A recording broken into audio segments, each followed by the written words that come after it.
ورحمة الله وبركاته. الحمد لله والصلاة والسلام على رسول الله وعلى آله وصحبه ومن والاه أما بعد.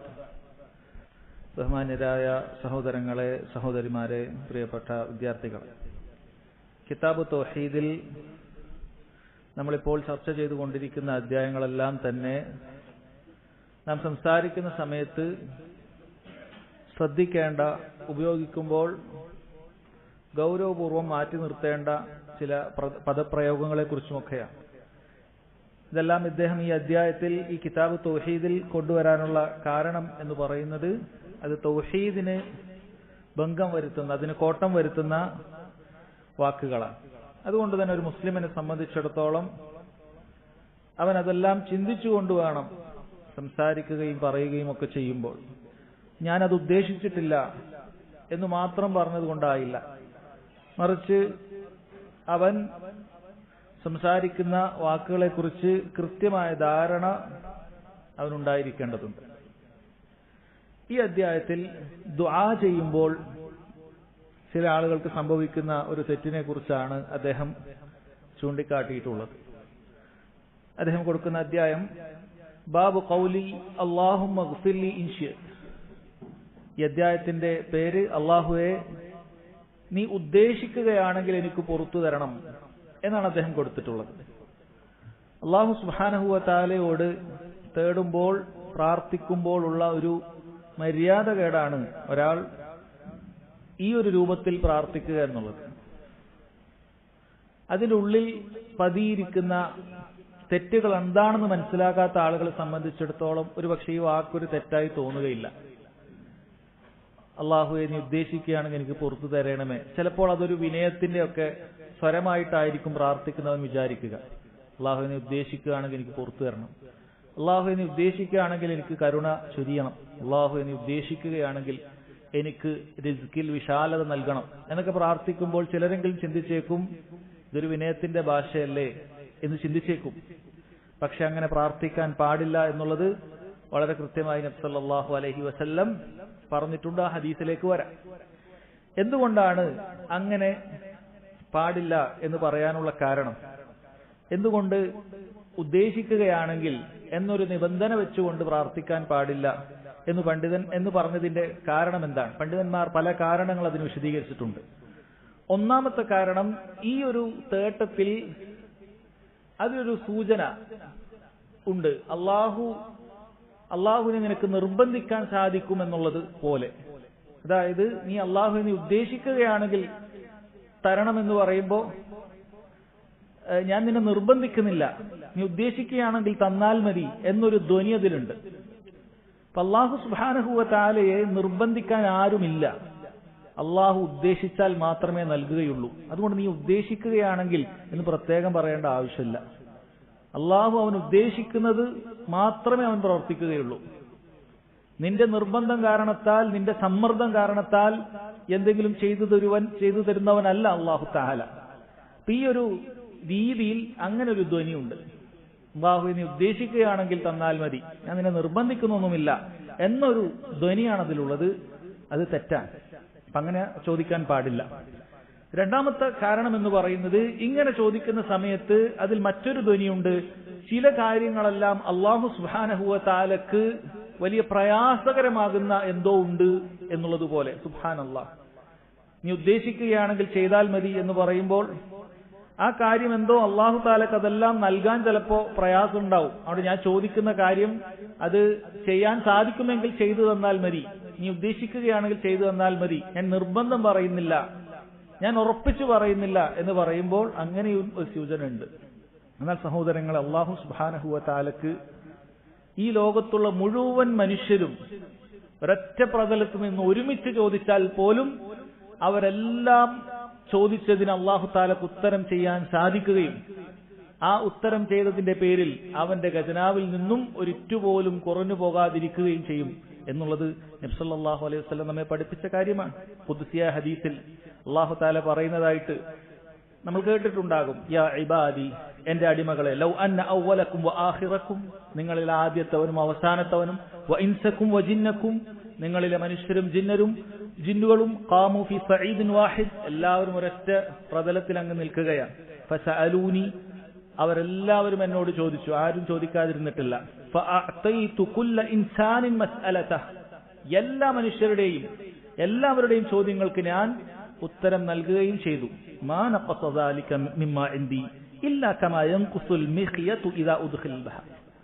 ഒരു വലിയ സമുദ്രത്തിൽ ഒരു സൂചി മുക്കിയെടുത്താൽ എന്തുമാത്രമാണ് അതിൽ കുറവ് വരിക? ഒന്നും കുറവ് വരികയില്ല. അതുപോലെ എന്റെ അടുക്കലുള്ളതിൽ ഒന്നിലും കുറവ് വരികയില്ല എന്ന് അല്ലാഹു സുബ്ഹാനഹു വ തആല പറഞ്ഞിട്ടുണ്ട്.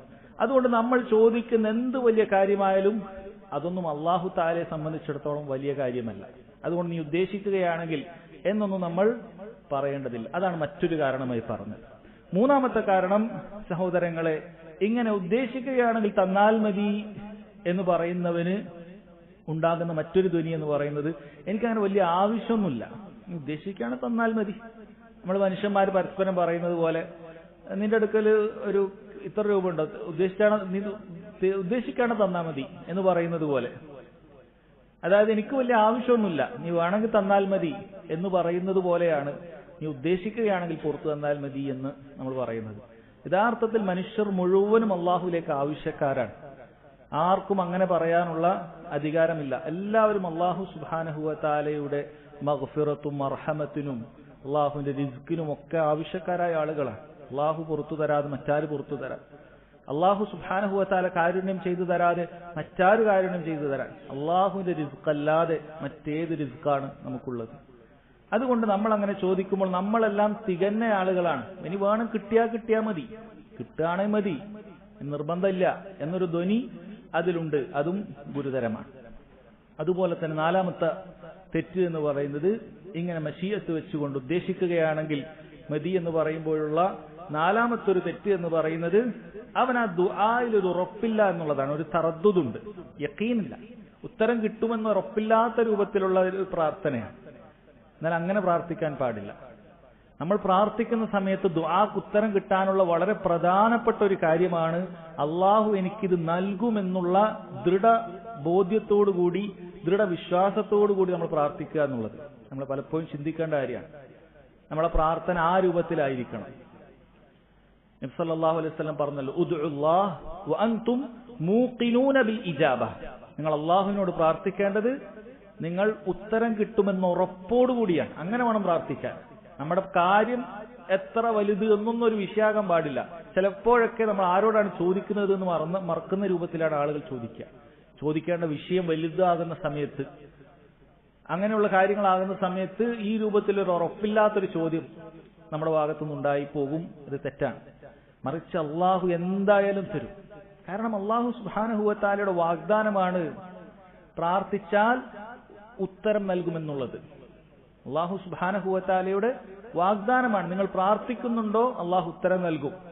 അതിന്റെ രൂപങ്ങൾ വ്യത്യസ്തമാണ് എന്ന് മാത്രം. അതിലേക്കൊന്നും ഇപ്പൊ കിടക്കുന്നില്ല. അള്ളാഹു ഉത്തരം നൽകുന്നുള്ള കാര്യത്തിൽ യാതൊരു സംശയവുമില്ല.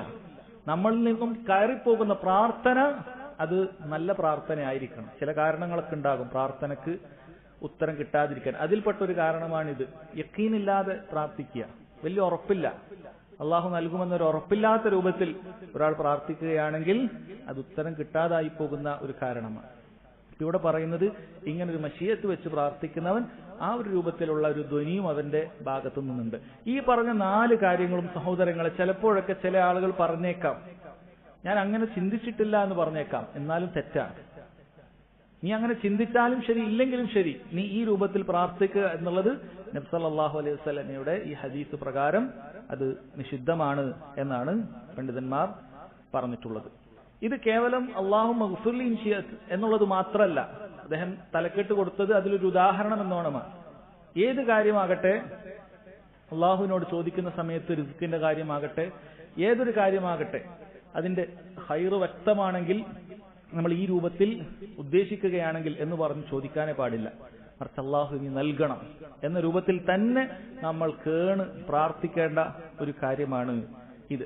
എന്നാൽ ചില കാര്യങ്ങൾ ഉണ്ടാകും, നമുക്കതിന്റെ ഖൈർ വ്യക്തമാകാത്ത ചില കാര്യങ്ങൾ, അള്ളാഹു അത് ഖൈറാണെങ്കിൽ എനിക്ക് നൽകണമേ എന്ന രൂപത്തിൽ നമുക്ക് പ്രാർത്ഥിക്കാം. നമ്മൾ ദുആഉൽ ഇസ്തിഖാറയിൽ അങ്ങനെയാണല്ലോ പ്രാർത്ഥിക്കുന്നത്. നമ്മൾ എന്താണോ കാര്യം അത് എടുത്തു പറഞ്ഞുകൊണ്ട്, ഒരു വിവാഹ അന്വേഷണം നടത്തുന്ന സമയത്ത് നമ്മൾ അങ്ങനെ പ്രാർത്ഥിക്കാം. നമുക്കറിയില്ല ആ വരുന്ന വധു അല്ലെങ്കിൽ ആയിട്ട് വരാൻ സാധ്യതയുള്ളയാൾ നമുക്ക് ഖൈറായിരിക്കുമോ ഷർറായിരിക്കുമെന്ന് അറിയില്ല. അപ്പോൾ അത് ഖൈറാണെങ്കിൽ റബ്ബേ അത് നീ നടത്തി തരണം, ഷർറാണെങ്കിൽ തട്ടി മാറ്റണം എന്ന രൂപത്തിൽ പ്രാർത്ഥിക്കുന്നത് തെറ്റില്ല.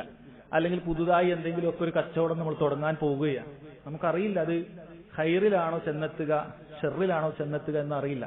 അപ്പോഴും നമുക്ക് പ്രാർത്ഥിക്കാം, അല്ലാഹുവേ ഖൈറാണെങ്കിൽ റബ്ബേ ഇതിന്റെ കാര്യങ്ങളൊക്കെ എളുപ്പാക്കി തരണം, ഷർറാണെങ്കിൽ റബ്ബേ എന്നിൽ നിന്നും തട്ടി നീക്കണമെന്ന് പറയാം. കാരണം അതിന്റെ ഖൈർ വ്യക്തമല്ല. പക്ഷെ ഇവിടെ നേരത്തെ പറഞ്ഞ മഗ്ഫിറത്തും അള്ളാഹുവിന്റെ കാരുണ്യവും അള്ളാഹുവിന്റെ റിസ്ക്കും ഇതിലൊന്നും ഖൈറല്ലാതെ മറ്റൊന്നുമില്ല.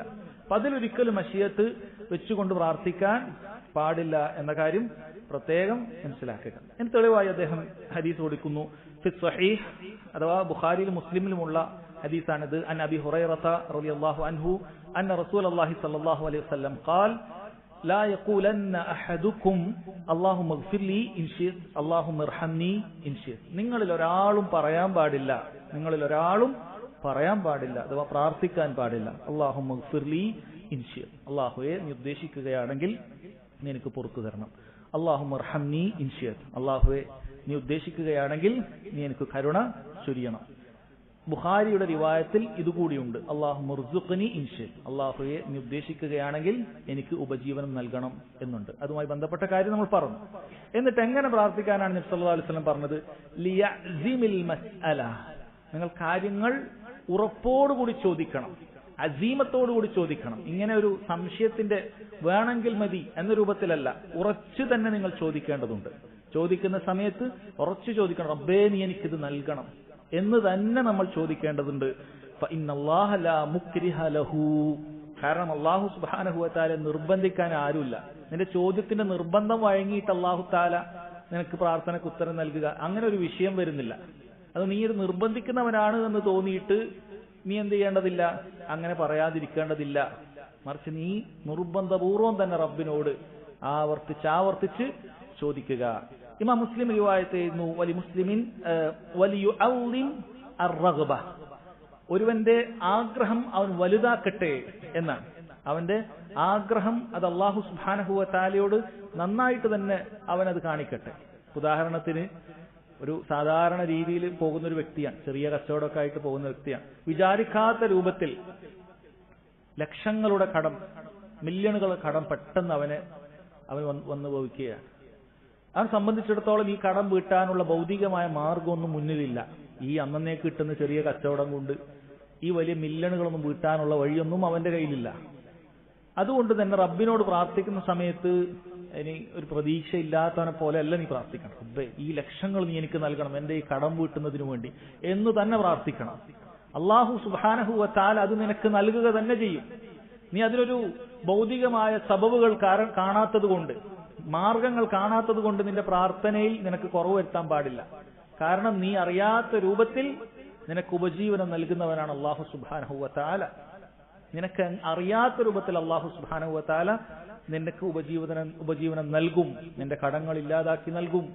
നിനക്ക് ഏത് രൂപത്തിലുള്ള, ഇതൊരു ഉദാഹരണം പറഞ്ഞു മാത്രം, ഏത് കാര്യത്തിലാകട്ടെ മനുഷ്യ ഒരു പ്രതീക്ഷയുമില്ല എന്ന് നമുക്ക് തോന്നും. ഭൗതികമായ കാരണങ്ങളൊക്കെ നോക്കി നീ ഒരു കടലിന്റെ ആഴക്കടലിൽ നീ മുങ്ങി മരിക്കാൻ പോവുകയാണ്, ഒരു വഴിയുമില്ല, എനിക്ക് നീന്താൻ അറിയില്ല, നീന്താൻ അറിഞ്ഞാൽ തന്നെ ഈ കിലോമീറ്ററുകൾ നീന്തി കടക്കാൻ എനിക്ക് സാധിക്കുകയുമില്ല. അപ്പോഴും അല്ലാഹു സുബ്ഹാനഹു വ തആലയോട് നമുക്ക് പ്രാർത്ഥിക്കാൻ സാധിക്കണം. അല്ലാഹു തആലയോട് നമ്മുടെ ആഗ്രഹങ്ങൾ നമുക്ക് പറയാൻ സാധിക്കണം. ലിയുഅള്ളിം അർറഗ്ബ, ആഗ്രഹം നമ്മൾ വലുതാക്കട്ടെ, അത് കുറഞ്ഞു പോകേണ്ടതില്ല. ചില പണ്ഡിതന്മാർ അതിന്റെ വിശദീകരണം പറഞ്ഞത്, നീ നിന്റെ ദുല്ലും ഇൻകിസാറും, നീ അങ്ങേയറ്റത്തെ കേണപേക്ഷിക്കുന്നത് അല്ലാഹു തആലയുടെ അടുക്കലേക്ക് അങ്ങനെ നീ പ്രാർത്ഥിക്കണം. അങ്ങേയറ്റം ആവശ്യക്കാരനാണ് എന്ന് തോന്നുന്ന രൂപത്തിൽ പ്രാർത്ഥിക്കണം. രണ്ടർത്ഥവും ഇവിടെ ഉൾക്കൊള്ളാവുന്നതാണ്. ഫഇന്നല്ലാഹ ലാ യതആലമുഹു ശൈഉൻ അഅതാഹ്, മുസ്ലിമിൽ ഈ ഭാഗം കൂടി വന്നിട്ടുണ്ട്. കാരണം അല്ലാഹു സുബ്ഹാനഹു വ തആലക്ക് അവൻ നൽകുന്ന ഒരു കാര്യവും വലുതല്ല. ഒന്നും അല്ലാഹു സുബ്ഹാനഹു വ തആലയെ സംബന്ധിച്ചിടത്തോളം വലുതല്ല. നമുക്ക് വലുതായിരിക്കാം. അല്ലാഹു തആലക്ക് ഈ പറയുന്ന ദുനിയാവ് മുഴുവനും അല്ലാഹുവിന്റെ ഉള്ളം കയ്യിൽ നാളെ എടുക്കാനുള്ള നിസ്സാരമായ അവന്റെ സൃഷ്ടിപ്പുകൾ മാത്രമാണ്. അതുകൊണ്ട് ഇത് മുഴുവൻ നീ ചോദിച്ചാലും അല്ലാഹു തആലക്ക് നൽകുന്നത് അത് നിസ്സാരമായ കാര്യമാണ്. അവന്റെ ഖജനാവിൽ അതുകൊണ്ട് ഒന്നും കുറയുകയില്ല എന്ന യഖീനോടുകൂടി നമ്മൾ പ്രാർത്ഥിക്കണം. അപ്പൊ രണ്ട് കാര്യങ്ങളാണ് ഇങ്ങനെ ചോദിക്കാൻ വേണ്ടി പറഞ്ഞത്. ഒന്ന് ഇതിന്റെ കാരണമായി പറഞ്ഞു. അള്ളാഹു താലക്ക് നിർബന്ധിക്കാൻ ആരുമില്ല. ഈ ഹദീസിൽ അത് പറഞ്ഞിട്ടുണ്ട്. രണ്ടാമത്തെ അള്ളാഹു താലക്ക് വലുതായിട്ട് ഒന്നുമില്ല എന്ന കാര്യമാണ് ഇവിടെ പറഞ്ഞിട്ടുള്ളത്. അതുകൊണ്ട് സഹോദരങ്ങളെ, പ്രാർത്ഥിക്കുന്ന സമയത്ത് ഈ കാര്യം നമ്മൾ മനസ്സിലാക്കണം. ദുആക്ക് ഉത്തരം സ്വീകരിക്കപ്പെടാതെ ഉണ്ടാവുന്ന ഒരുപാട് കാരണങ്ങളുണ്ട്. അതിലൊന്നാണിത്. ഈ രൂപത്തിൽ നമ്മൾ പ്രാർത്ഥിക്കാൻ പാടില്ല. അതുപോലെ മറ്റു കാരണങ്ങളുണ്ട്. തിരക്ക് കൂട്ടുക, പ്രാർത്ഥനയ്ക്ക് ഇന്ന് ഉത്തരം കിട്ടിയിട്ടില്ലെങ്കിൽ തിരക്ക് കൂട്ടുന്നവൻ എന്താണ്, അവൻ കിട്ടിയിട്ടില്ലെങ്കിൽ നിർത്തിക്കളയും. ആ രൂപത്തിൽ പ്രാർത്ഥിക്കാൻ പാടില്ല. അള്ളാഹുവിനോട് പ്രാർത്ഥിച്ചുകൊണ്ടേയിരിക്കുക. കാരണം പ്രാർത്ഥന എന്ന് പറയുന്നത് തന്നെ ഇബാദത്താണ്. പ്രാർത്ഥന തന്നെ ഇബാദത്താണ്. ഉത്തരം കിട്ടുന്നത് അതിന്റെ നമുക്ക് ബോണസാണ്. അത് അള്ളാഹു താല നമുക്ക് വാഗ്ദാനം നൽകിയ കാര്യവുമാണ്, നൽകുമെന്നുണ്ട്. നീ പ്രാർത്ഥിക്കുമ്പോൾ നീ ഇബാദത്തിലാണ്. അല്ലാഹു മഗ്ഫിർലി എന്ന് പറയുമ്പോൾ തന്നെ അതിന് നിനക്ക് പ്രതിഫലമുണ്ട്. കാരണം നീ അള്ളാഹുവിനോട് പ്രാർത്ഥിച്ചിരിക്കുന്നു. അള്ളാഹുവിനോട് പ്രാർത്ഥിക്കുക എന്നുള്ളത് ഇബാദത്താണ്. അതിന് അള്ളാഹു നിന്റെ പാപമോചനം നൽകുക എന്നുള്ളത് അള്ളാഹു സുബ്ഹാനഹു വ തആല അതിന് മുകളിൽ നൽകുന്ന അവന്റെ ഫദ്ലാണ്, അവന്റെ ഔദാര്യമാണ്. അത് പ്രത്യേകം മനസ്സിലാക്കി ധാരാളമായി പ്രാർത്ഥിക്കുക. ഇത് പറഞ്ഞപ്പോഴാണ് സഹാബികൾ പറഞ്ഞത്, എങ്കിൽ ഞങ്ങൾ പ്രാർത്ഥന വർദ്ധിപ്പിക്കുക തന്നെ ചെയ്യും എന്ന് പറഞ്ഞത് അതുകൊണ്ടാണ്. കാരണം ഒരു നഷ്ടവുമില്ലാത്തൊരു കാര്യമാണ് അള്ളാഹുവിനോട് പ്രാർത്ഥിക്കുക എന്നുള്ളത്. ഒരു നഷ്ടവും അതിലില്ല. ആവർത്തിച്ച് ആത്മാർത്ഥതയോടുകൂടി അതിന്റെ നിബന്ധനകൾ പൂർത്തീകരിച്ച് ഒരാൾ പ്രാർത്ഥിക്കുകയാണെങ്കിൽ എല്ലാം കൊണ്ടും അവന് ഗുണമാണ് എന്ന് മനസ്സിലാക്കുക. അതിനുശേഷമുള്ള അധ്യായം ബാബുൻ ലാ യഖൂലു അബ്ദി വ അമതി. ഈ അധ്യായത്തിൽ ഒരുവൻ എന്റെ അടിമ, അതുപോലെ എന്റെ അടിമ സ്ത്രീ എന്ന് പറയാൻ പാടില്ല എന്നുള്ളതാണ്. ഇതും മനുഷ്യൻ പൊതുവെ സംസാരിക്കുന്ന സമയത്തുള്ള ചില അബദ്ധങ്ങളാണ് ഇതിൽ വരുന്നത്. അപ്പൊ അങ്ങനെയുള്ള വാക്കുകളെ കുറിച്ചിട്ട് ഓരോന്നോരോന്നായിട്ട് ഇവിടെ പറയുന്നുണ്ട്. അബ്ദ് എന്നുള്ളത് അടിമ എന്നുള്ള രണ്ടർത്ഥത്തിൽ ഉപയോഗിക്കാറുണ്ട്. മനുഷ്യന്മാർക്ക് അടിമകൾ ഉണ്ടാകും.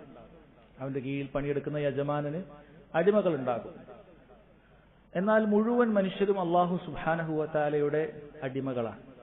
അപ്പോൾ ഇങ്ങനെ ഒരു കലിമ, ഈ ഒരു പദത്തിന് രണ്ടർത്ഥം വരുന്ന രീതിയാണ്. അല്ലാഹുവിന് മാത്രമേ ഉലൂഹിയത്തുള്ളൂ, ആരാധനക്ക് അർഹൻ അല്ലാഹു സുബ്ഹാനഹു വ തആല മാത്രമേ ഉള്ളൂ. ഉബൂദിയത്ത് മുഴുവനും, ആരാധന മുഴുവൻ അല്ലാഹു സുബ്ഹാനഹു വ തആലക്ക് മാത്രമാണ്. മുഴുവൻ ആളുകളും അള്ളാഹുവിന്റെ അടിമകളാണ്. നമ്മൾ അടിമകളായിട്ട് നമുക്ക് ആരുമില്ല.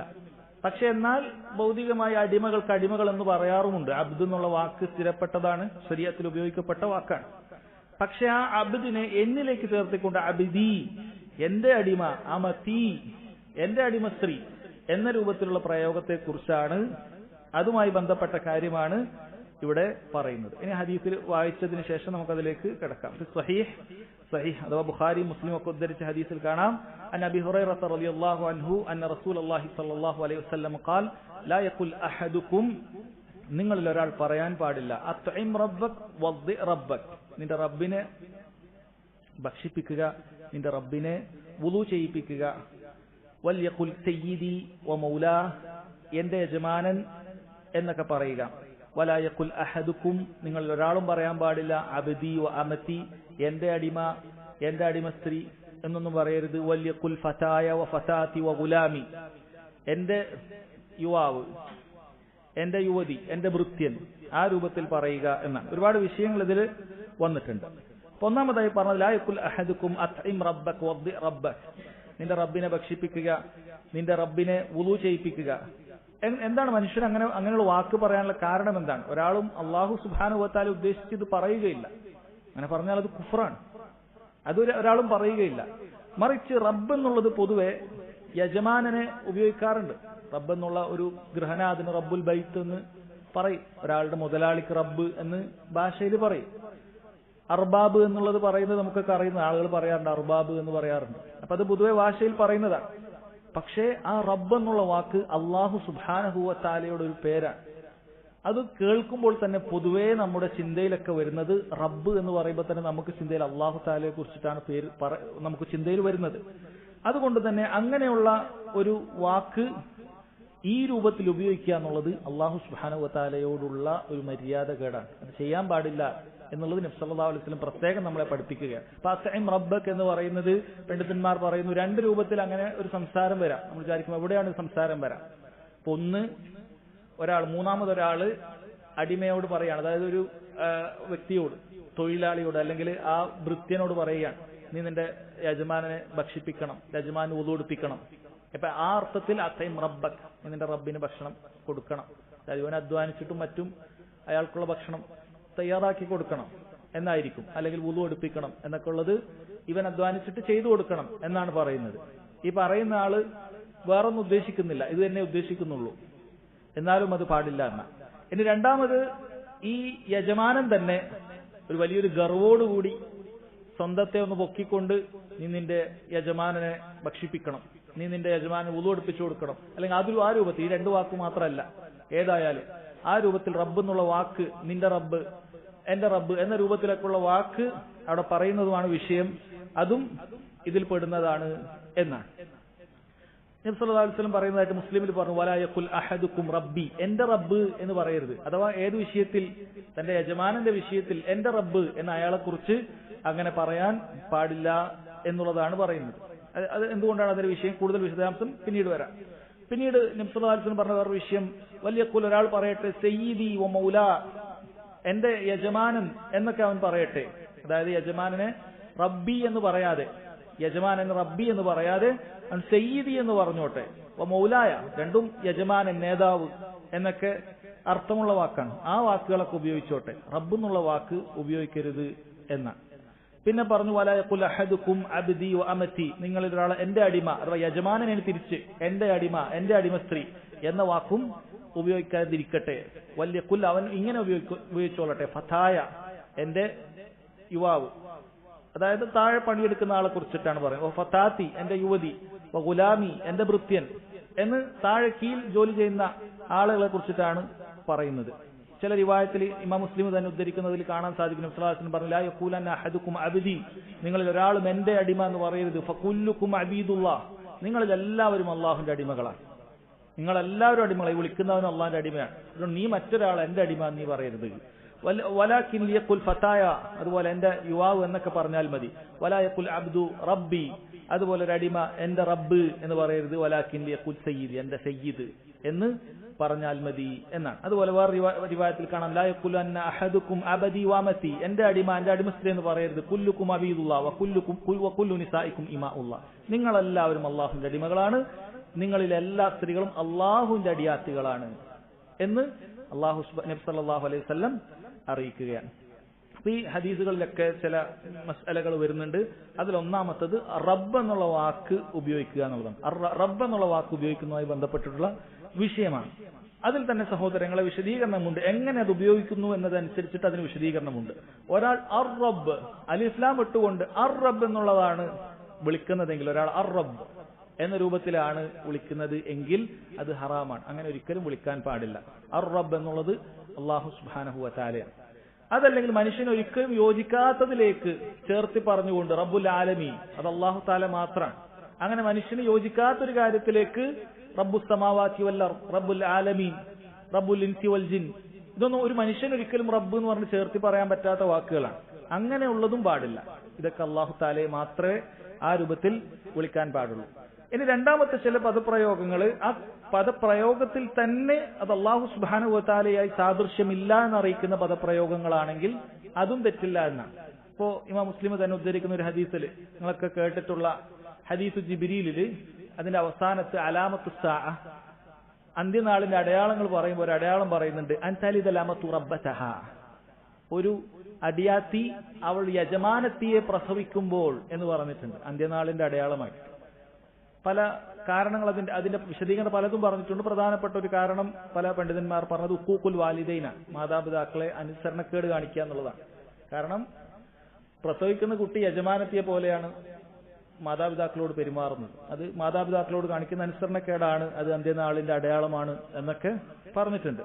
എന്തായാലും ഇവിടെ റബ്ബത്ത് എന്നുള്ള പ്രയോഗമാണ് ഉപയോഗിച്ചത്. റബ്ബത്ത് എന്നുള്ളത് മുഅന്നസായ പ്രയോഗമാണ്, സ്ത്രീലിംഗമാണ്. റബ്ബ് എന്ന് പറയുന്ന വാക്കിന്റെ സ്ത്രീലിംഗമാണ് റബ്ബത്ത്. അപ്പൊ അത് ഉപയോഗിക്കുന്നതിൽ എന്തില്ല, ഒരു ഇഷ്കാല് വരുന്നില്ല. അല്ലാഹു സുബ്ഹാനഹു വ തആലയെ കുറിച്ച് അങ്ങനെ ഉപയോഗിക്കുകയില്ല എന്നുള്ളത് വ്യക്തമാണ്. അതുകൊണ്ട് ആ ഉപയോഗത്തിന് തെറ്റില്ല. നബി സല്ലല്ലാഹു അലൈഹി വസല്ലം അങ്ങനെയാണ് അത് ഉപയോഗിച്ചത്, അത് ഉപയോഗിക്കാവുന്നതാണ്. എന്നാൽ ചില റിവായത്തിൽ അൻ തലിദൽ അമതു റബ്ബഹ എന്ന് ഉപയോഗിച്ചിട്ടുണ്ട്, പുല്ലിംഗ പദമായിട്ട് തന്നെ ഉപയോഗിച്ചിട്ടുണ്ട്. ബുഖാരിയിൽ മുസ്ലിമിലൊക്കെ വന്ന ചില റിവായത്തിൽ അൻ തലിദൽ അമതു റബ്ബഹ, അവളുടെ യജമാനനെ പ്രസവിക്കുക എന്ന് ഉപയോഗിച്ചിട്ടുണ്ട്. ഇവിടെയും പണ്ഡിതന്മാർ പറഞ്ഞു ഇതിലും ഇഷ്കാലില്ല. കാരണം ഇവിടെ പ്രസവിക്കപ്പെടുന്ന ഒരാളായിട്ടാണ് റബ്ബിനെ പറയുന്നത്. അത് അല്ലാഹു സുബ്ഹാനഹു വ തആലയെ കുറിച്ച് ഒരിക്കലും അല്ല എന്നുള്ളത് വ്യക്തമാണ്. അതുകൊണ്ട് അങ്ങനെ ഒരു സാദൃശ്യമില്ലാത്ത സന്ദർഭങ്ങളിൽ അള്ളാഹു തആലയോട് ഒരിക്കലും സാദൃശ്യം ഉണ്ടാക്കുകയില്ല എന്ന് തോന്നുന്ന രൂപത്തിലുള്ള സന്ദർഭങ്ങളിലും അത് ഉപയോഗിക്കുന്നതിൽ തെറ്റില്ല എന്ന് പറഞ്ഞതായി കാണാൻ സാധിക്കും. അത് നിങ്ങൾക്ക് പ്രത്യേകം വിശദീകരിച്ചിരുന്നത് ഇതൊക്കെ പഠിച്ചതിന് ശേഷം വിദ്യാർത്ഥികൾ ആരെങ്കിലും ഈ ഹദീസുകളൊക്കെ കാണുമ്പോൾ ഇതെന്താ ഇങ്ങനെ റബ്ബ് എന്ന് ഉപയോഗിച്ചത് എന്ന് സംശയം ഉണ്ടാകേണ്ടതില്ല. വളരെ വ്യക്തമാണ് ഇത് അള്ളാഹു സുബ്ഹാനഹു വ തആലയെ കുറിച്ചല്ല എന്നുള്ളത് വളരെ വ്യക്തമാണ്. ഒന്ന് സ്ത്രീലിംഗമായിട്ടാണ് ഉപയോഗിച്ചത്, രണ്ടാമത്തെ റിവായത്തിൽ അത് പ്രസവിക്കപ്പെടുന്ന എന്നർത്ഥത്തിൽ തന്നെയാണ് അത് ഉപയോഗിക്കുന്നത്. അതൊരിക്കലും അള്ളാഹു തആലയ്ക്ക് യോജിക്കുന്ന കാര്യമല്ല. അല്ലദീ ലം യലിദ് വലം യൂലദ്. മൂന്നാമത്തെ കാര്യം, റബ്ബ് എന്നുള്ളത് തക്ലീഫില്ലാത്ത, അള്ളാഹുവിന്റെ നിയമങ്ങൾക്കൊന്നും ബാധ്യത ഇല്ലാത്ത നിർജീവ വസ്തുക്കളിലേക്കൊക്കെ ചേർത്തി പറയുകയാണ് എങ്കിൽ എന്താണ് എന്നാണ്, ജായിസാണെന്നാണ് പറയുന്നത്. ഇപ്പൊ റബ്ബുദ്ദാർ, വീടിന്റെ റബ്ബ്, ഗൃഹനാഥൻ എന്ന് നമ്മൾ പറയുന്നത് ആ നിലക്കാണ് റബ്ബുദ്ദാർ. അല്ലെങ്കിൽ റബ്ബുദ്ദാബ, ഒരു മൃഗത്തിന്റെ വാഹന മൃഗത്തിന്റെ റബ്ബ്. അപ്പൊ ആ രൂപത്തിൽ പറയുകയാണ് എങ്കിൽ പണ്ഡിതന്മാർ പറയുന്നു അത് തെറ്റില്ലാത്ത പ്രയോഗമാണ്. റബ്ബ് എന്നുള്ളത് നിർജീവ വസ്തുക്കളിലേക്ക് ചേർത്തി പറയുകയാണ്. വീട്ടിന്റെ റബ്ബ് അല്ലെങ്കിൽ ഇന്നതിന്റെ വാഹനത്തിന്റെ റബ്ബ്, ആ രൂപത്തിൽ പറയുന്നത് തെറ്റില്ല എന്നാണ് പറയുന്നത്. നാലാമത്തത് സഹോദരങ്ങളെ, റബ്ബ് എന്നുള്ളത്, ഈ വിഷയത്തിലാണ് പിന്നീട് അഭിപ്രായ വ്യത്യാസങ്ങളും മറ്റുമുള്ളത്. റബ്ബ് എന്നുള്ളത് തക്ലീഫുള്ള, അള്ളാഹുവിന്റെ വിധിവിലക്കുകളെ പാലിക്കാൻ ബാധ്യസ്ഥരായ മനുഷ്യരിലേക്കും മറ്റുമൊക്കെ റബ്ബ് എന്നുള്ള വാക്ക് ചേർത്തി പറയുക എന്ന വിഷയമാണ് പിന്നീട് വരുന്നത്. ഇതിൽ ഇപ്പോ റബ്ബി എന്ന് പറയുമ്പോൾ എന്റെ റബ്ബ് അല്ലെങ്കിൽ റബ്ബുക്ക, നിന്റെ റബ്ബ്, ഞാനും നീയൊക്കെ അള്ളാഹുവിന്റെ മുക്കല്ലഫാണ്. അള്ളാഹു സുബ്ഹാനഹു വ തആല വിധിവിലക്കനുസരിച്ച് പാലിക്കേണ്ട ആളുകളാണ്. അപ്പൊ ആ രൂപത്തിൽ സംസാരിക്കുന്നതുമായി ബന്ധപ്പെട്ട് ബഹുഭൂരിപക്ഷം പണ്ഡിതന്മാരും അത് കറാഹത്താണെന്ന് പറയുന്നു. എന്നാൽ ഈ ഹദീസിന്റെ അടിസ്ഥാനത്തിൽ പല പണ്ഡിതന്മാരും ഇത് ഹറാമാണ് എന്ന് തന്നെയാണ് പറഞ്ഞിട്ടുള്ളത്. അങ്ങനെ പറയാൻ പാടില്ല. റബ്ബി, എന്റെ റബ്ബ് എന്ന് ആരെക്കുറിച്ച് പറയാൻ പാടില്ല? തന്റെ യജമാനെ കുറിച്ച് പറയാൻ പാടില്ല. അല്ലെങ്കിൽ റബ്ബുക്ക, നിന്റെ യജമാൻ എന്ന അർത്ഥത്തിൽ ഒരാളോടും അങ്ങനെ റബ്ബുക്ക എന്ന രൂപത്തിൽ പറയാൻ പാടില്ല. ഈ രൂപത്തിലൊക്കെ അത് വിശദീകരിച്ച് ഈ 4 രൂപത്തിൽ മനസ്സിലാക്കി കഴിഞ്ഞാൽ ഇതുമായി ബന്ധപ്പെട്ട ചർച്ച നമുക്ക് മനസ്സിലാക്കാൻ സാധിക്കും. റബ്ബ് എന്നുള്ള വാക്ക് സഹോദരങ്ങളെ ഇങ്ങനെ പ്രത്യേകമാക്കപ്പെട്ട വസ്തുക്കളിലേക്ക് ചേർക്കുമ്പോഴാണ് നമുക്ക് പറയാൻ അനുവാദമുള്ളത്. റബ്ബുൽ ബൈത്ത് എന്നോ റബ്ബുദ്ദാറെന്നോ റബ്ബു സയ്യാറ റബ്ബുദ്ദാബ എന്നൊക്കെ പറയുമ്പോൾ അത് തെറ്റില്ല. അതൊരു ഉടമസ്ഥൻ, ആ സാധനത്തിന്റെ ഉടമസ്ഥൻ എന്ന അർത്ഥത്തിലേക്ക് അത് ഒതുങ്ങുന്നതാണ്. അത് അനുവദനീയമാണ്. അതല്ലാത്ത രൂപത്തിൽ പറയരുത് എന്ന് മനസ്സിലാക്കാം. രണ്ടാമത്തേത് സയ്യിദ് എന്നുള്ള വാക്ക് പ്രയോഗിക്കുന്നതുമായി ബന്ധപ്പെട്ടിട്ടാണ്. സയ്യിദ് എന്നുള്ള വാക്ക്, അസ്സയ്യിദ്, ഇവിടെയും നേരത്തെ റബ്ബിന്റെ വിഷയത്തിൽ പറഞ്ഞതുപോലെ അസ്സയ്യിദ് എന്നുള്ള വാക്ക് ഒരാൾ ഉപയോഗിച്ചിട്ട് അത് അസിയാദത്തുൽ മുത്തലഖ, നിരുപാധികമായ യജമാനത്വം, അയാൾക്ക് മുഴുവൻ കാര്യങ്ങളുടെയും എല്ലാത്തിന്റെയും യജമാനൻ എന്ന രൂപത്തിൽ ഒരാൾ സയ്യിദ് എന്ന് വിളിക്കുമ്പോൾ മറ്റൊരാളെ ഉദ്ദേശിക്കുന്നത് എങ്കിൽ അത് പാടില്ലാത്ത കാര്യമാണ്. അങ്ങനെ ഒരിക്കലും വിളിക്കാൻ പാടില്ല. അല്ലെങ്കിൽ സയ്യിദ് എന്ന് പറഞ്ഞ് വിളിക്കുന്ന സമയത്ത് അതിലൊരു അതിരു കവിയൽ, ഗുലുവുണ്ടെങ്കിൽ അങ്ങനെയും പാടില്ല എന്നാണ് നബി സല്ലല്ലാഹു അലൈഹി വസല്ലം അത് പഠിപ്പിച്ചിട്ടുണ്ട് എന്ന് കാണാൻ സാധിക്കും. ഒരിക്കൽ ബനു ആമിർ ഗോത്രം നബി സല്ലല്ലാഹു അലൈഹി വസല്ലമയെ സന്ദർശിച്ചപ്പോൾ അവർ ആ സന്തോഷത്തിൽ കണ്ടുമുട്ടിയപ്പോൾ പറഞ്ഞു, അൻത സയ്യിദുനാ, താങ്കൾ ഞങ്ങളുടെ സയ്യിദാണ്, നേതാവാണെന്ന് പറഞ്ഞു. യഥാർത്ഥത്തിൽ നബി സല്ലല്ലാഹു അലൈഹി വസല്ലം തന്നെ പറഞ്ഞിട്ടുണ്ട്, അന സയ്യിദു വലദി ആദം, ഞാൻ ആദം സന്തതികളുടെ നേതാവാണ് എന്ന് പറഞ്ഞിട്ടുണ്ട്. പക്ഷേ അവർ ആ പറയുന്നത് ഒരുതരം അതിര് കവിയലിന്റെ സ്വഭാവമായപ്പോൾ നബി സല്ലല്ലാഹു അലൈഹി വസല്ലം തൗഹീദിനെ സംരക്ഷിച്ചുകൊണ്ട് ശിർക്കിലേക്ക് എത്തുന്ന മുഴുവൻ വാക്കുകളും പ്രവൃത്തികളും അതിന് കോട്ടയിട്ടുകൊണ്ട് അവിടുന്ന് പറഞ്ഞു, അസ്സയ്യിദ് അല്ലാഹു തബാറക വ തആല, അസ്സയ്യിദ് എല്ലാത്തിന്റെയും യജമാനൻ അത് അല്ലാഹു സുബ്ഹാനഹു വ തആലയാണ് എന്നാണ് പറഞ്ഞത്. അങ്ങനെയാണ് നബി സല്ലല്ലാഹു അലൈഹി വസല്ലം പറഞ്ഞു. നോക്കൂ സഹോദരങ്ങൾ, ഇത് കേവലം ഷിർക്കിനോട് സാദൃശ്യമുള്ള, യഥാർത്ഥത്തിൽ ആ വാക്ക് കൊണ്ട് ഒരാൾക്ക് ഷിർക്കല്ലാത്തത് ഉദ്ദേശിക്കാം, പക്ഷെ അതിലൊരു ലാഞ്ചനയുണ്ട് എന്ന് കാണുമ്പോൾ നബി സല്ലല്ലാഹു അലൈഹി വസല്ലം അതിനെ എതിർത്ത് പറയുകയാണ്. എന്നിട്ടാണ് ചില ആളുകൾ നബി സല്ലല്ലാഹു അലൈഹി വസല്ലമയെ കുറിച്ചിട്ട് നാളെയുള്ള കാര്യങ്ങൾ അറിയും എന്ന് നബി സല്ലല്ലാഹു അലൈഹി വസല്ലമയോട് പറഞ്ഞപ്പോൾ അവിടുന്ന് മിണ്ടിയിട്ടില്ല എന്നൊക്കെ കളവ് പറഞ്ഞത്. യഥാർത്ഥത്തിൽ നബി സല്ലല്ലാഹു അലൈഹി വസല്ലം അതിനെ ശക്തമായി എതിർത്ത് ആ പാടിയ ആളുകളോട് അത് വിമർശിക്കുകയാണ് ഉണ്ടായത്. അത് പാടാൻ പാടില്ല എന്നാണ്. ഇവിടെ നോക്കൂ, സയ്യിദുന എന്നുള്ള വാക്ക് അത് ആ രൂപത്തിൽ പോലുമല്ല, പക്ഷെ അവിടുന്ന് പറഞ്ഞു അസ്സയ്യിദ് അല്ലാഹ് തബാറക വ തആല, അല്ലാഹു സുബ്ഹാനഹു വ തആലയാണ് അസ്സയ്യിദ് എന്നാണ് പറഞ്ഞിട്ടുള്ളത്. അപ്പോ ഈ രൂപത്തിലാണ് എങ്കിൽ സയ്യിദ് എന്നുള്ള വാക്ക് വിളിക്കാൻ പാടില്ല. ഇനി അതുപോലെ തന്നെ സയ്യിദ് എന്ന് ഉപയോഗിക്കപ്പെടാൻ പാടില്ല. ചില ആളുകൾ അവർ ആരാധിക്കുന്ന ഖബറിലും മറ്റും കിടക്കുന്ന വലിയകളെ സയ്യിദ് എന്ന് വിളിക്കാറുണ്ട്. എന്തെങ്കിലുമൊക്കെ പ്രയാസമായിട്ട് നിൽക്കുന്ന സമയത്ത് ആ സയ്യിദിന്റെ അടുക്കലേക്ക് പോകും, ഇദ്ഹബു ഇലാ ഹാദ സയ്യിദ് എന്ന രൂപത്തിലൊക്കെ അവർ സംസാരിക്കും. ആ ഖബറിലുള്ള നേതാവിന്റെ അടുക്കിലേക്ക് പോകൂ. ഇത് വ്യക്തമായ ശിർക്കൻ വാചകമാണ്. ആ രൂപത്തിൽ അത് സംസാരിക്കാൻ പാടില്ല. എൻ സഹോദരങ്ങൾ, എപ്പോഴാണ് സംസാരിക്കാൻ അനുവാദമുള്ളത്? എന്തെങ്കിലുമൊക്കെ ഒരു സ്ഥാനപ്പേര് പറയാൻ വേണ്ടി മാത്രം നേതാവ് എന്നുള്ള നിലക്ക്, സയ്യിദ് എന്നുള്ള നിലക്ക് ഒരാൾക്ക് പേര് പറയുകയാണ് എങ്കിൽ അത് തെറ്റില്ല. കാരണം ഈ ഹദീസിൽ പറഞ്ഞല്ലോ, മൗലായ റബ്ബി എന്ന് പറയാതെ ഒരാൾ എന്ത് പറഞ്ഞാൽ മതി, വലിയ കുൽ സയ്യിദി എന്ന് പറയാമെന്ന് പറഞ്ഞിട്ടുണ്ട്. എന്റെ നേതാവ് എന്ന് പറയാം എന്ന് പറഞ്ഞിട്ടുണ്ട്. നബി സല്ലല്ലാഹു അലൈഹി വസല്ലമയും പറഞ്ഞിട്ടുണ്ട്, അന സയ്യിദു വലദി ആദം, ഞാൻ ആദം സന്തതികളുടെ സയ്യിദാണ്, നേതാവാണ് എന്ന് പറഞ്ഞിട്ടുണ്ട്. അതുപോലെ സഅദ് ബിൻ മുആദ് റളിയല്ലാഹു അൻഹു അദ്ദേഹം വന്നപ്പോൾ നബി സല്ലല്ലാഹു അലൈഹി വസല്ലം പറഞ്ഞിട്ടുണ്ട്, ഖൂമു ഇലാ സയ്യിദിക്കും, നിങ്ങൾ നിങ്ങളുടെ നേതാവിന് എഴുന്നേൽക്കുക, നേതാവിന് വേണ്ടി നിൽക്കുക എന്ന് നബി സല്ലല്ലാഹു അലൈഹി വസല്ലം പറഞ്ഞിട്ടുണ്ട്. അതുപോലെ ഹസൻ റളിയല്ലാഹു അൻഹുവിനെ കുറിച്ച് പറഞ്ഞിട്ടുണ്ട്, ഇന്ന ഇബ്നി ഹാദാ സയ്യിദുൻ, എന്റെ ഈ മകൻ തീർച്ചയായും നേതാവാണ് എന്ന് നബി സല്ലല്ലാഹു അലൈഹി വസല്ലം പറഞ്ഞിട്ടുണ്ട്. ഉമർ റളിയല്ലാഹു അൻഹു പറയുമായിരുന്നു, അബൂബക്കർ സയ്യിദുന വഅതക സയ്യിദന, അബൂബക്കർ ഞങ്ങളുടെ നേതാവാണ്, ഞങ്ങളുടെ നേതാവിനെ മോചിപ്പിക്കുകയും ചെയ്തു. ബിലാൽ റളിയല്ലാഹു അൻഹുവിനെ ഉദ്ദേശിച്ചുകൊണ്ടായിരുന്നു അത്. അപ്പോൾ സഹോദരങ്ങളെ, അങ്ങനെ ഒരു സ്ഥാനപ്പേര് കുറിക്കാൻ വേണ്ടി മാത്രം സയ്യിദാണ്, നേതാവാണ്, ഒന്നതിന്റെ നേതൃത്വത്തിലുള്ള ആളാണ്, അല്ലെങ്കിൽ അതിനുള്ള കഴിവുള്ള ആളാണ് എന്നൊക്കെയാണ് എങ്കിൽ സയ്യിദ് എന്ന് പറയുന്നതിൽ തെറ്റില്ല എന്നാണ്. എന്നാൽ അതൊരിക്കലും മുനാഫിക്കുകളെ കുറിച്ച്, വളരെ മോശപ്പെട്ട ആളുകളെ കുറിച്ച് സയ്യിദ് എന്ന് പറയാൻ പാടില്ല എന്നതുകൂടി ഓർക്കണം. നബി സല്ലല്ലാഹു അലൈഹി വസല്ലം പറഞ്ഞിട്ടുണ്ട്, ലാ തഖൂലു ലിൽ മുനാഫിഖി സയ്യിദുൻ, നിങ്ങൾ മുനാഫിക്കുകളെ സയ്യിദ് എന്ന് വിളിക്കാൻ പാടില്ല. ഫഇന്നഹു ഇയകു സയ്യിദൻ ഫഖദ് അസ്ഖത്തുകും ഫഖദ് അസ്ഖത്തും റബ്ബക്കും അസ്സ വജൽ, കാരണം അവനെ നിങ്ങൾ സയ്യിദ് എന്ന് പറയുന്നത് റബ്ബ് സുബ്ഹാനഹു വ തആലയെ നിങ്ങൾ കോപത്തിലാക്കുകയാണ്, റബ്ബിന്റെ കോപം വരുത്തി വെക്കുകയാണ് എന്ന് പറഞ്ഞിട്ടുണ്ട്. ലാ തഖൂലു ലിൽ മുനാഫിഖി സയ്യിദുന, മുനാഫിഖുകളെ കുറിച്ച് സയ്യിദുന എന്ന് പറയാൻ പാടില്ല എന്നും നബി സല്ലല്ലാഹു അലൈഹി വസല്ലം പറഞ്ഞിട്ടുണ്ട്. അതല്ലാത്ത സാലിഹ്യങ്ങളായ നല്ലവരായ ആളുകളെ കുറിച്ച് അവർ ഏതെങ്കിലുമൊക്കെ നേതൃത്വ സ്ഥാനത്തിലുണ്ടെങ്കിൽ ആ സ്ഥാനത്തെ കുറിക്കാൻ സയ്യിദ് എന്ന് പറയുന്നതിൽ തെറ്റില്ല എന്നാണ് പണ്ഡിതന്മാർ പറഞ്ഞിട്ടുള്ളത്. മൂന്നാമത്തെ വാക്ക് മൗലായ എന്ന് പറയുന്ന, എന്റെ യജമാനൻ എന്ന അർത്ഥം വരുന്ന മറ്റൊരു വാക്കാണ് മൗല എന്നുള്ളത്. മൗലായ, എന്റെ യജമാനൻ എന്ന വാക്കുമായി ബന്ധപ്പെട്ടിട്ടാണ്. ആ വാക്കും സഹോദരങ്ങളെ നിരുപാധികമായ ഒരർത്ഥത്തിലാണ്, എല്ലാത്തിന്റെയും യജമാനൻ എന്ന അർത്ഥത്തിലാണ്. നേരത്തെ നമ്മൾ സയ്യിദ് എന്ന് പറഞ്ഞതുപോലെയാണ് എങ്കിൽ അങ്ങനെ അത് ഉപയോഗിക്കാൻ പാടില്ല. എന്നാൽ അതല്ലാത്ത രൂപത്തിൽ ഒരു പ്രത്യേക വ്യക്തിയെ കുറിച്ചിട്ട് ആ ഒരു സ്ഥാനം അറിയിക്കാൻ വേണ്ടിയാണെങ്കിൽ പറ്റും.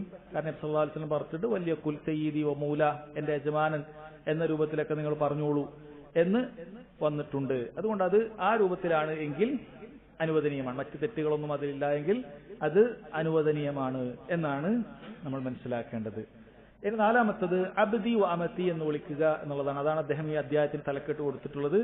അത് നമ്മൾ മനസ്സിലാക്കേണ്ടത് ആ രൂപത്തിൽ അബ്ദി അമതി എന്ന് വിളിക്കുന്നത് പാടില്ലാത്ത കാര്യമാണ്. ബഹുഭൂരിപക്ഷം പണ്ഡിതന്മാരും അത് കറാഹത്താണ്, അങ്ങനെ വിളിക്കാൻ പാടില്ല എന്ന് തന്നെ വന്നിട്ടുണ്ട്. എന്നാൽ ചില പണ്ഡിതന്മാർ വ്യക്തമായിട്ട് തന്നെ പറഞ്ഞു, യാ ഉൽ മുതകല്ലിമിലേക്ക്, സ്വന്തത്തിലേക്ക് അബ്ദി എന്ന് യാ കൂട്ടി വിളിക്കുകയാണ് എങ്കിൽ അത് ഹറാമാണ്, അങ്ങനെ ഒരിക്കലും വിളിക്കാൻ പാടില്ല. കാരണം ഹദീസിൽ ആ രൂപത്തിൽ വിലക്കാണ് വന്നത്, വലാ യഖുൽ അഹദുക്കും അബ്ദി വഅമതി, നിങ്ങൾ ഒരാളും എന്റെ അടിമ സ്ത്രീ എന്ന് വിളിക്കരുത് എന്നാണ് വന്നിട്ടുള്ളത്. അങ്ങനെ തന്നെയാണ് വന്നിട്ടുള്ളത്.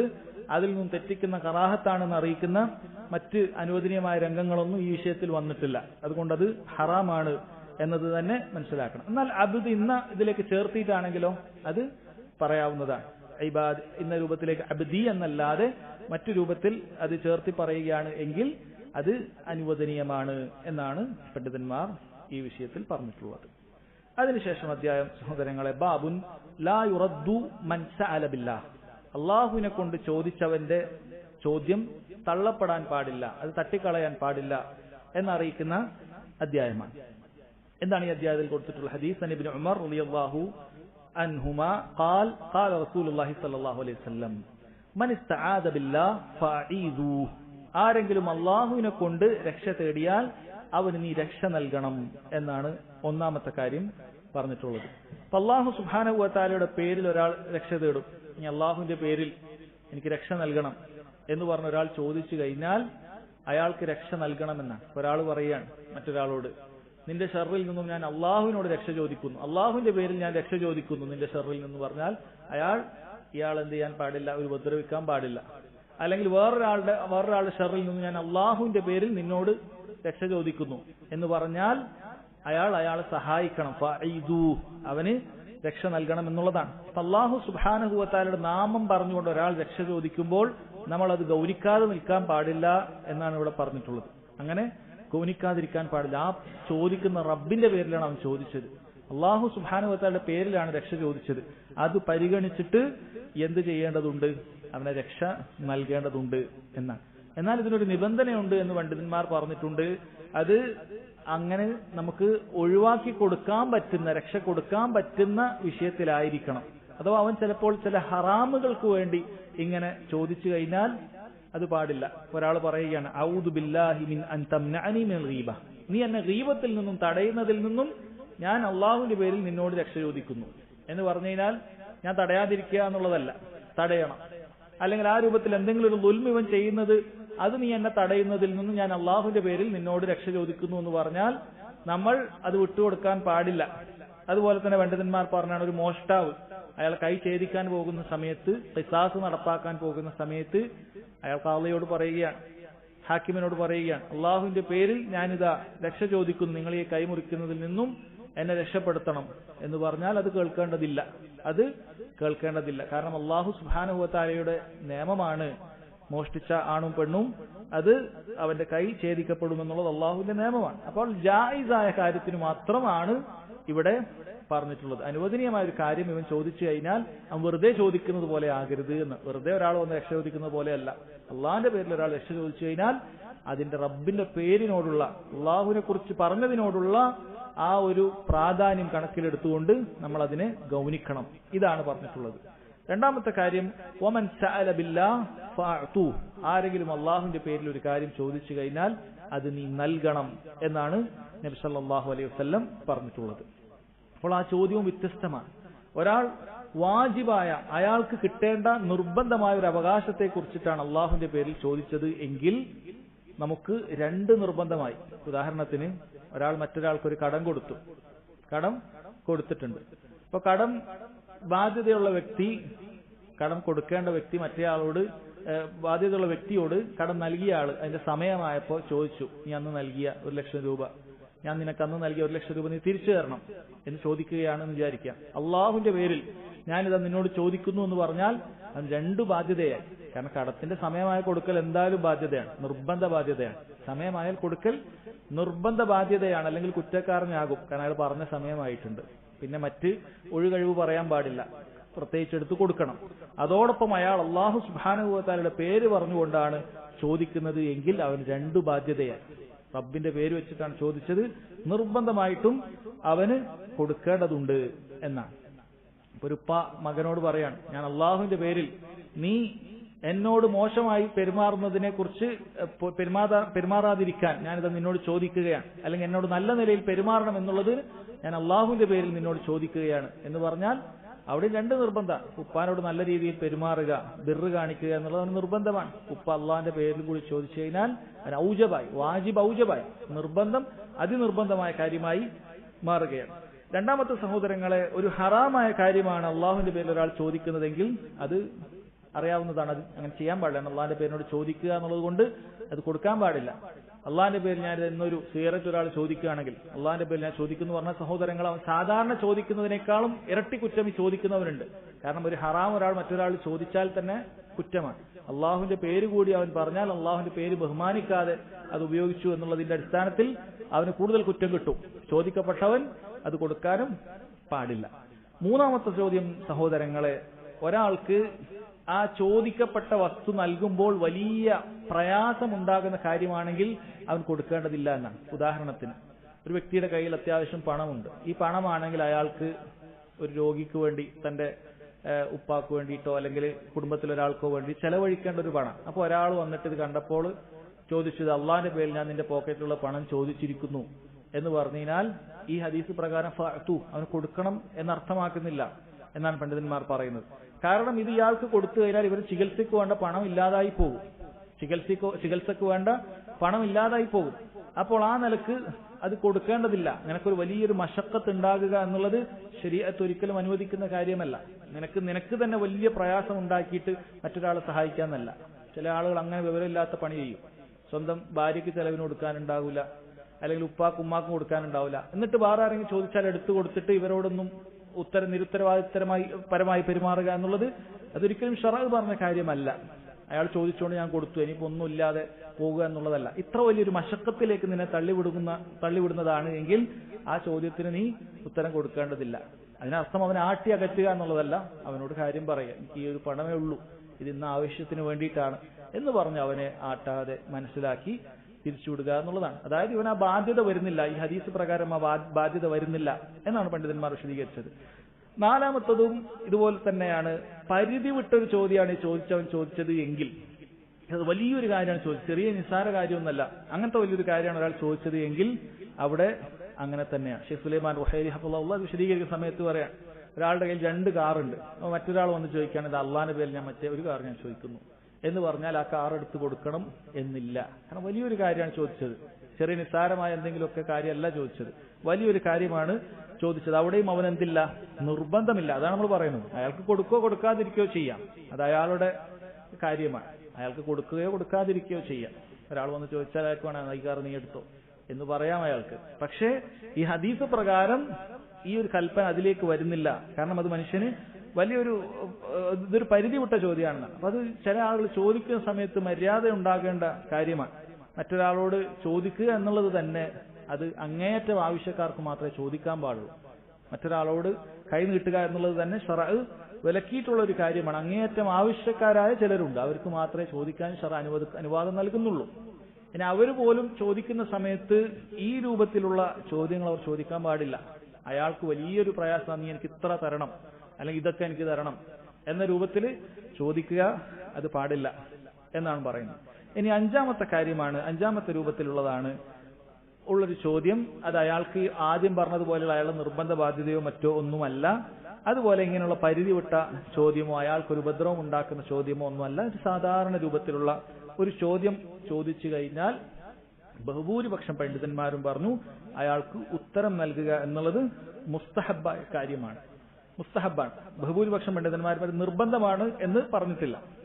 കാരണം മനുഷ്യന്റെ സമ്പത്ത് അവനാണ് തീരുമാനിക്കേണ്ടത്, അത് എങ്ങനെ കൈകാര്യം ചെയ്യണം എന്നുള്ള കാര്യം അവൻ തീരുമാനിക്കുകയാണ്. അള്ളാഹു അവൻ നിർബന്ധമാക്കാത്ത ബാക്കി കാര്യങ്ങൾ അത് അവന് വേണ്ട രൂപത്തിൽ അത് ക്രയവിക്രയങ്ങളൊക്കെ അവന് ചെയ്യാവുന്നതാണ്. അതുകൊണ്ട് തന്നെ അവന് കൊടുക്കുകയോ കൊടുക്കാതിരിക്കുകയോ ചെയ്യാം എന്നാണ് പറയുന്നത്.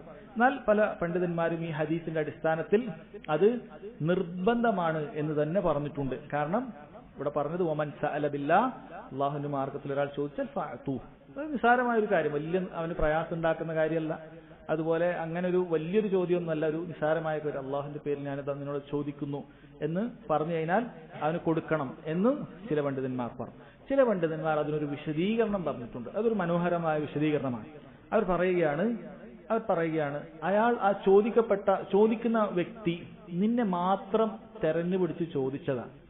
കാരണം നീ അതിന് കഴിവുള്ളവരാണ്, നീ നൽകും എന്നൊക്കെ ഒരു പ്രതീക്ഷയും. ഉദാഹരണത്തിന് നിന്റെ അയൽവാസി, അയാൾ എല്ലാവരോടും ചോദിക്കുന്ന ഒരു വ്യക്തിയൊന്നുമല്ല. കാണുന്ന ആളുകളോടൊക്കെ ഇങ്ങനെ കിട്ടുന്നതൊക്കെ പോന്നോട്ടെ എന്ന് പറഞ്ഞ് ഇങ്ങനെ ചോദിച്ചു നടക്കുന്ന ഒരാളല്ല. മറിച്ച് നീ ഒരു കൊടുക്കുന്ന ഒരു വ്യക്തിയാണ്, നിന്റെ കയ്യിൽ അത് ഉണ്ടാകും എന്നൊക്കെ മനസ്സിലാക്കി നിന്റെ അടുക്കൽ വന്നിട്ട് അള്ളാഹുവിന്റെ മാർഗത്തിൽ നീ എനിക്കിത് നൽകണം എന്ന് പറഞ്ഞാൽ ആ നേരത്തെ പറഞ്ഞതുപോലെ പരിധി വിട്ട ചോദ്യമല്ല, ഇവന് വലിയൊരു ബാധ്യത ഉണ്ടാക്കുന്ന ഒരു ചോദ്യമൊന്നുമല്ല, ഒരു സാധിക്കുന്ന രൂപത്തിലുള്ള ഒരു ചോദ്യമാണ് ഇവന്ന് ചോദിച്ചിട്ട് എങ്കിൽ പല പണ്ഡിതന്മാരും പറഞ്ഞിട്ടുള്ളത് അവൻ ആ നിലക്കപ്പോൾ കൊടുക്കുക തന്നെ വേണം. എന്നാൽ ഈ ചോദിക്കുന്ന വ്യക്തിയെക്കുറിച്ച് നമ്മൾ മനസ്സിലാക്കി, ഇയാൾ എല്ലാവരുടെ പോയി ഇങ്ങനെ ചോദിച്ചുകൊണ്ടേയിരിക്കുന്ന ഒരാളാണ്. പ്രത്യേകിച്ച് എന്നോട് മാത്രമല്ല, എന്നെ കണ്ട് ചോദിച്ചാൽ അതേ കാര്യം അപ്പുറത്തും പോയി ചോദിക്കും, ഇനി കിട്ടിയാലും ചോദിക്കും, കിട്ടിയിട്ടില്ലേലും ചോദിക്കും, ചോദിച്ചുകൊണ്ടേയിരിക്കും. അങ്ങനെയുള്ള ആളുകളാണ് എങ്കിൽ നമുക്കങ്ങനെ നിർബന്ധമില്ല. കൊടുക്കുകയാണെങ്കിൽ കൊടുക്കാം, കൊടുക്കാതിരിക്കാം, നമ്മുടെ ഇഷ്ടം, നിർബന്ധം വരുന്നില്ല. പക്ഷെ ഒരു ഘട്ടത്തിലും ആട്ടി അകറ്റുക എന്നുള്ളത് പാടില്ല. ഇവ എത്ര ചോദിക്കുന്ന ആളാണ് എന്നറിഞ്ഞാലും അവൻ ആട്ടി അകറ്റുക എന്നുള്ളത് മോശം സ്വഭാവമാണ്. നമുക്കുണ്ടെങ്കിൽ കൊടുക്കുക, ഇല്ലെങ്കിൽ നമ്മൾ പറയാം. അവനെ വലിയൊരു തന്ത്രശാലിയാണെങ്കിൽ അവനോട് പറയാം, നീ ഇങ്ങനെ ചെയ്യാൻ പാടില്ല, ഇങ്ങനെ ആൾക്കാരോട് ചോദിച്ചു നടക്കുന്നത് നല്ലതല്ല എന്നൊക്കെ പറഞ്ഞ് അവൻ മനസ്സിലാക്കി കൊടുക്കുക, അല്ലെങ്കിൽ മറ്റൊരു കഴിവ് പറയുക. അതല്ലാതെ ആട്ടി അകറ്റുക എന്നുള്ളത് ഒരിക്കലും പാടില്ല. ഇവിടെ നമ്മൾ തഫ്സീൽ വിശദീകരണം പറഞ്ഞത് സഹോദരങ്ങളെ, അള്ളാഹു സുബ്ഹാനഹു വ തആലയുടെ പേരിൽ ഒരാൾ ചോദിക്കുന്ന സമയത്ത് അത് വലിയൊരു കാര്യം, അവന്റെ നിർബന്ധ ബാധ്യത അല്ല ചോദിച്ചത്, അതാണെങ്കിൽ എന്തായാലും കൊടുക്കണം.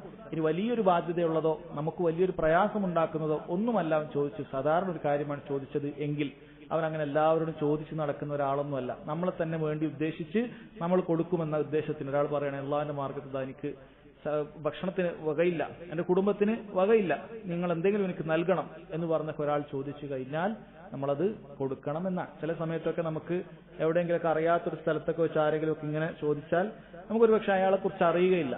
അപ്പോൾ നമുക്ക് നമ്മൾ അപ്പൊ തന്നെ വലിയൊരു ലക്ഷ്യം എടുത്ത് കൊടുക്കണമെന്നല്ല. ചിലപ്പോൾ അയാളുടെ ഭക്ഷണത്തിനൊക്കെ വേണ്ടിയേക്ക് ചോദിക്കുന്നത് എങ്കിൽ ഈ രൂപത്തിൽ ചോദിച്ചാൽ നമ്മൾ കൊടുക്കുക. നമുക്ക് വാഹിറായിട്ട് അയാളെ കുറിച്ച് അയാളൊരു മോശം ആളാണെന്നോ അല്ലെങ്കിൽ ആ രൂപത്തിൽ എന്തെങ്കിലുമൊക്കെ ഒരു വൃത്തികെട്ട പ്രവൃത്തിക്ക് പിന്നിൽ ചെയ്യുന്ന ആളാണെന്ന് തോന്നിയിട്ടില്ല എങ്കിൽ നമ്മൾ കൊടുക്കുക എന്നുള്ളതാണ് നല്ലത്. വല്ലാഹു അഅലം. അതിനുശേഷം സഹോദരങ്ങളെ അദ്ദേഹം അടുത്ത അധ്യായത്തിൽ ഇതുമായി അതിനുശേഷം അദ്ദേഹം പറഞ്ഞതിന് ഹദീസിന്റെ ഭാഗം വമൻ ദആകും ഫഅജീബു, നിങ്ങളെ ആരെങ്കിലും ക്ഷണിച്ചു കഴിഞ്ഞാൽ ഫഅജീബു, അയാൾക്ക് ക്ഷണത്തിന് ഉത്തരം നൽകണം എന്ന് നബി സല്ലല്ലാഹു അലൈഹി വസല്ലം പറഞ്ഞിട്ടുണ്ട്. അപ്പോൾ ആരെങ്കിലും ഒരു വലീമക്ക് ഒരു ഭക്ഷണത്തിന് വേണ്ടി നിങ്ങൾ വിളിച്ചു കഴിഞ്ഞാൽ അതിന് നിങ്ങൾ ക്ഷണം സ്വീകരിക്കണം എന്നാണ് പറഞ്ഞിട്ടുള്ളത്. ഭൂരിഭാഗം പണ്ഡിതന്മാരും പറഞ്ഞിരിക്കുന്നത് ഇത് എന്തിന്റെ നിക്കാഹിന് വലീമ എന്ന് ഉദ്ദേശിക്കുന്നത് കല്യാണ സദ്യയെ കുറിച്ചിട്ടാണ്. അപ്പൊ കല്യാണ സദ്യക്ക് ഒരാൾ വിളിക്കാൻ, അയാളുടെ കല്യാണമോ അയാളുടെ മകളുടെയോ മകന്റെയോ ഒക്കെ കല്യാണത്തിന് വേണ്ടി ഒരാൾ വിളിച്ചു കഴിഞ്ഞാൽ ആ സമയത്താണ് അതിനുത്തരം ചെയ്യേണ്ടത് എന്ന് ഭൂരിഭാഗം പണ്ഡിതന്മാരും അതാണ് പറഞ്ഞിട്ടുള്ളത്. ഭൂരിഭാഗം പണ്ഡിതന്മാർ ഉദ്ദേശിക്കുന്ന ആ ദഅവത്ത് അതാണ്. അത് തന്നെ സഹോദരങ്ങളെ, അവിടെ ആ വലീമക്ക് സ്വീകരിക്കാനുള്ള മറ്റ് തടസ്സങ്ങളൊന്നും അവിടെ ഉണ്ടാകാൻ പാടില്ല. ഹറാമുകൾ നടമാടുന്ന ഒരു വലീമക്കാണെങ്കിൽ അത് പാടില്ല. നമ്മുടെ നാട്ടിലെ ആൾക്കാരൊക്കെ ചില സമയത്ത് നല്ല സാലിഹ്യങ്ങളായ നല്ല രീതിയിൽ ദീനനുസരിച്ച് ജീവിക്കുന്ന ആൾക്കാരൊക്കെ ഇങ്ങനെയുള്ള ഹറാമിന് പരിപാടിയൊക്കെ വിളിച്ച് പോകാതിരിക്കുമ്പോൾ അവർ ഈ ഹദീസ് പറയും, വിളിച്ചാൽ സ്വീകരിക്കണ്ടേ, ഇത് മാത്രമേ അറിയുള്ളൂ. അധികം ആൾക്കാരും പറയുന്നത് അങ്ങനില്ലേ, നിങ്ങൾ പഠിച്ച ദീനിൽ അങ്ങനെയൊന്നുമില്ലേ, ഒരാൾ വിളിച്ചാൽ പോകണ്ടേ? വിളിച്ചാൽ പോകണം. പക്ഷേ അള്ളാഹു സുബ്ഹാനഹു വ തആലക്ക് വെറുപ്പുണ്ടാകുന്ന കാര്യം അവിടെ ഉണ്ട് എങ്കിൽ, നബി സല്ലല്ലാഹു അലൈഹി വസല്ലം വ്യക്തമായി വിലക്കിയ കാര്യങ്ങൾ അവിടെ ഉണ്ട് എങ്കിൽ അവിടെ നമ്മൾ പോകേണ്ടതില്ല എന്നുള്ളതാണ്. പോയിട്ടത് നമുക്ക് അതില്ലാതാക്കാൻ സാധിക്കുമെങ്കിൽ ഒരാൾക്ക് പോകാവുന്നതാണ്. അപ്പൊ വ്യക്തമായ സംഗീതം സംഗീതം അവിടെ ഇങ്ങനെ പാട്ടും പരിപാടിയൊക്കെ ആയിട്ട് താളം മേളവും ഒക്കെ ആയിട്ട് നിങ്ങളുടെ കല്യാണങ്ങളാണ് പലപ്പോഴും ഉണ്ടാകുന്നത്. ഒരാൾ ക്ഷണിച്ചാൽ നമ്മൾ പോകുമൊന്നും വേണ്ട, ചിലരൊക്കെ വിളിച്ചാൽ പോണ്ടേ എന്ന രൂപത്തിൽ പോകുന്നത് കാണാൻ സാധിക്കും. നമുക്ക് പോകേണ്ടതില്ല. ആ കുടുംബ ബന്ധം നന്നാക്കണമെങ്കിൽ നമുക്ക് മറ്റു ദിവസങ്ങളിലോ മറ്റോ പോയി അവരെ ബോധ്യപ്പെടുത്താവുന്നതാണല്ലോ. നിങ്ങൾ സംഗീതം വെച്ച ദിവസം നമുക്ക് വരാൻ പറ്റൂല. അതല്ലാതെ നിങ്ങളോടൊരു കുടുംബ ബന്ധം മുറിക്കണമെന്ന ആഗ്രഹം നമുക്കില്ല. നിങ്ങൾ സംഗീതം വെച്ചു കഴിഞ്ഞാൽ അത് ഹറാമാണ്. അത് നേരത്തെ തന്നെ നമുക്ക് പറയാൻ പറ്റുമെങ്കിൽ, അറിയുമെങ്കിൽ നേരത്തെ പറയാം. ഇങ്ങനെ സംവിധാനങ്ങൾ ഉണ്ട് എന്നെങ്കിൽ നമുക്ക് നേരത്തെ അവരോട് പറയും, ഇങ്ങനെ വെച്ചു കഴിഞ്ഞാൽ ആ ദിവസം നമുക്ക് വരാൻ സാധിക്കുകയില്ല, നമ്മളത് ഒഴിവാക്കണം എന്ന് നമ്മൾ പറയണം. നമ്മൾ ഭാഗമാണ്. ഇനി ഒരാൾക്ക് പോയി കഴിഞ്ഞാൽ ഇയാളുടെ ഒരു വക്കാറത്ത് കൊണ്ട് ഇയാൾ അവിടെ ചെന്ന് കഴിഞ്ഞാൽ ഇയാളത് ഒഴിവാക്കാൻ പറഞ്ഞാൽ അവർ ഒഴിവാക്കും എന്നുണ്ടെങ്കിൽ ഇയാൾ പോവുകയാണ് വേണ്ടത്. കാരണം അത് മുഖേന നമുക്ക് വലിയൊരു ഷർറ് അവിടെ ഇല്ലാതാക്കാൻ സാധിക്കുന്നതാണ് എന്നാണ്. അപ്പൊ അതുപോലെ തന്നെ വ്യക്തമായ ആണും പെണ്ണും ഒക്കെ കൂടിക്കലർന്ന സദസ്സുകളൊക്കെ ഉണ്ടാകുമ്പോൾ അവിടെയും സഹോദരങ്ങളെ അങ്ങനെയുള്ള വലീമക്കും നമുക്ക് പോകൽ ബാധ്യതയില്ല. കാരണം ഈ ഹദീസ് വിചാരിച്ചിട്ട് വമൻ ദഅാകും ഫഅജീബു എന്ന ഭാഗം മാത്രം മനസ്സിലാക്കിയിട്ട് ചില ആളുകൾ അവരുടെ ദേഹേച്ഛയ്ക്ക് വേണ്ടി ചില ഹദീസിന്റെ ഭാഗങ്ങളെ വ്യാഖ്യാനിക്കും. അങ്ങനെ വിചാരിക്കരുത്. വിളിച്ചാൽ പോകണം എന്നുള്ളത് അത് ഹലാലായ ഒരു സന്ദർഭത്തിലാണ്. അതല്ലാത്ത അല്ലാഹുവിന് വെറുപ്പുള്ള അങ്ങനെയുള്ള കാര്യങ്ങളിൽ നമ്മൾ വിട്ടു നിൽക്കുകയാണ് വേണ്ടത്. അതും നമ്മുടെ ഒരു ദഅവത്താണ്. നമ്മൾ അതിനെതിരാണ് എന്ന് കാണിക്കുന്ന ഒരു ദഅവത്താണ്. നമ്മളും ഇങ്ങനെയുള്ള ആളുകളുടെ ഒപ്പം ഒരുമിച്ച് കൂടിയാൽ പിന്നെ എങ്ങനെയാണ് ഈ ആളുകൾക്ക് കാര്യം മനസ്സിലാക്കാൻ സാധിക്കുക? ഇത് തെറ്റാണ്, ഇത് ഞാൻ ഒഴിവാക്കേണ്ടതാണ്, എങ്ങനെയാണ് മനസ്സിലാക്കാൻ സാധിക്കുക? നിങ്ങളൊരു ഭാഗത്ത് ദീനിന്റെ കാര്യങ്ങൾ പറയുകയും ദീനിന്റെ കാര്യങ്ങളൊക്കെ സംസാരിക്കുകയും എന്നിട്ട് നിങ്ങൾ ഇങ്ങനത്തെ ആളുകളോടൊപ്പം പോയി ഇരുന്ന് അവിടെ സംഗീതവും അതുപോലെ അങ്ങനെ ഗാനമേളയൊക്കെ നടക്കുന്നു, നിങ്ങളിങ്ങനെ ആസ്വദിച്ച് അവിടെ നിന്ന് ഭക്ഷണം കഴിച്ച് പിന്തിരിഞ്ഞു പോകുന്ന സമയത്ത് ആൾക്കാർക്ക് എങ്ങനെ മനസ്സിലാക്കാൻ സാധിക്കും? അല്ലെങ്കിൽ ഇതൊക്കെ ആസ്വദിക്കുന്ന നിനക്ക്, ഇതൊക്കെ കഴിഞ്ഞ് കൂടുന്ന നിനക്ക് എങ്ങനെയാണ് പുറത്തിറങ്ങിയിട്ട് ഒരാളോട് ഈ കാര്യം പറയാൻ സാധിക്കുക? കാരണം ബുദ്ധിയുള്ള ആളുകൾ ചോദിക്കും നീയല്ലേ ഇപ്പൊ അവിടെ ഉണ്ടായിരുന്നത് എന്ന് ആളുകൾ ചോദിക്കുന്നതായിരിക്കും. അതുകൊണ്ട് അത് വ്യക്തമായിട്ട് നമ്മൾ അത്തരം കാര്യങ്ങളിൽ മനസ്സിലാക്കുക. വമൻ ദഅാകും ഫഅജീബൂ എന്ന് പറഞ്ഞാൽ അവിടെ ഉത്തരം നൽകാനുള്ള മറ്റ് തടസ്സങ്ങളില്ലെങ്കിൽ ആണ് എന്ന് മനസ്സിലാക്കുക. അതുപോലെ തന്നെ അത് നിർബന്ധമാകുമെന്ന് പറഞ്ഞ പണ്ഡിതന്മാർ അത് വലീമത്തുൽ അർസാൻ, അതായത് വിവാഹ സദ്യയാണ്, അതല്ലാത്തതിന് അത് നിർബന്ധമാകുന്നില്ല. ഇനി വിവാഹ സദ്യ ആണെങ്കിൽ തന്നെ യാത്ര ചെയ്തു പോയി വലിയ പ്രയാസമുണ്ടാകുന്ന ഒരു സ്ഥലത്തേക്കാണെങ്കിൽ അവിടെയും നിർബന്ധമാകുന്നില്ല. ഇവിടുന്ന് ഒരാൾ എറണാകുളത്തേക്ക് കല്യാണത്തിന് വിളിച്ചാൽ നമുക്ക് നിർബന്ധമാകുന്നില്ല, കാരണം യാത്ര ചെയ്ത് പോകണ്ട. തിരുവനന്തപുരത്തേക്ക് വിളിച്ചാൽ അല്ലെങ്കിൽ വേറെ ഏതെങ്കിലും സ്ഥലത്തേക്ക് ദുബായിലേക്ക് വിളിച്ചാൽ നമുക്കത് നിർബന്ധമാകുന്ന കാര്യമല്ല, കാരണം നമ്മൾ ഇവിടുന്ന് യാത്ര ചെയ്ത് പോകാൻ പ്രയാസമുള്ള കാര്യമാണ്. അപ്പൊ അത് നിർബന്ധമാകുന്നില്ല. പറഞ്ഞത് വമൻ സനഅ ഇലൈക്കും മഅറൂഫൻ ഫകാഫിഊഹ്, ആരെങ്കിലും നിങ്ങൾക്കൊരു നന്മ ചെയ്തു തന്നാൽ അവന് പ്രത്യുപകാരം നൽകുക എന്നാണ് പറഞ്ഞിട്ടുള്ളത്.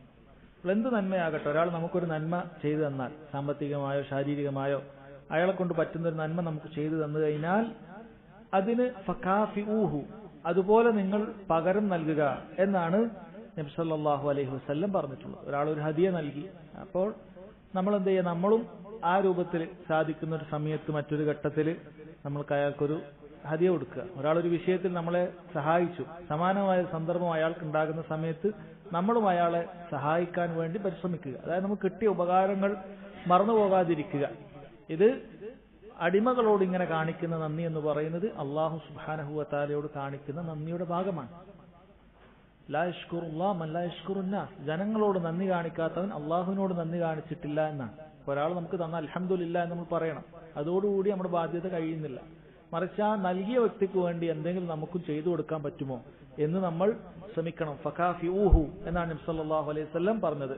ഫഇൻ ലം തജിദൂ മാ തുകാഫിഊനഹു, ചില സമയത്ത് കിട്ടിയ വ്യക്തി ദുർബലനായിരിക്കും, അയാൾക്ക് ഈ തന്നതുപോലെ ഒന്നും പകരം കൊടുക്കാൻ സാധിക്കുകയില്ല എങ്കിൽ ഫദ്ഉ ലഹു ഹത്താ തറൗ അന്നകും ഖദ് കാഫഅതുമൂഹു, അവന് നീ മതിയാവുവോളം എന്തെങ്കിലുമൊക്കെ പകരം നൽകി എന്ന് തോന്നുമാറ് നീ അയാൾക്ക് വേണ്ടി ദുആ ചെയ്തുകൊണ്ടേയിരിക്കുക. ഇതെല്ലാവർക്കും സാധിക്കുന്ന കാര്യമാണല്ലോ. വലിയൊരു ധനികൻ ഒരു പാവപ്പെട്ടവന് വേണ്ടി എന്തെങ്കിലുമൊക്കെ കൊടുത്തു, ചിലപ്പോൾ വലിയൊരു വീട് വെച്ചു കൊടുത്തിട്ടുണ്ടാവും, പിന്നെ വലിയൊരു സമ്പത്തൊക്കെ നൽകിയിട്ടുണ്ടാകും. ഇയാൾക്ക് ഇതിന് പകരമായിട്ട് അയാൾക്ക് ചെയ്തു കൊടുക്കാൻ സാധിക്കുന്ന ഒരു വ്യക്തിയല്ല.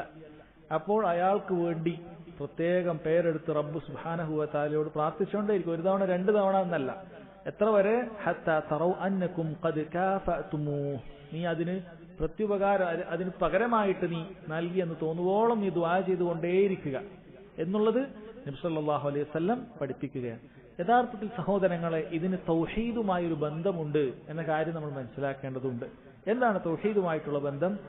ഒരാൾ നമുക്ക് എന്തെങ്കിലുമൊക്കെ ഒരു സാധനം നൽകിക്കഴിഞ്ഞാൽ, പ്രത്യേകിച്ച് നമ്മൾ ഇഷ്ടപ്പെടുന്ന ഒരു സാധനം, ഒരു വസ്തു നമുക്ക് നൽകിക്കഴിഞ്ഞാൽ സ്വാഭാവികമായും ഇയാളുടെ ഹൃദയം അയാളുമായിട്ടൊരു ബന്ധം, ഒരു തഅല്ലുഖ് ഉണ്ടാകാനുള്ള സാധ്യത ഉണ്ട്, അല്ലെ?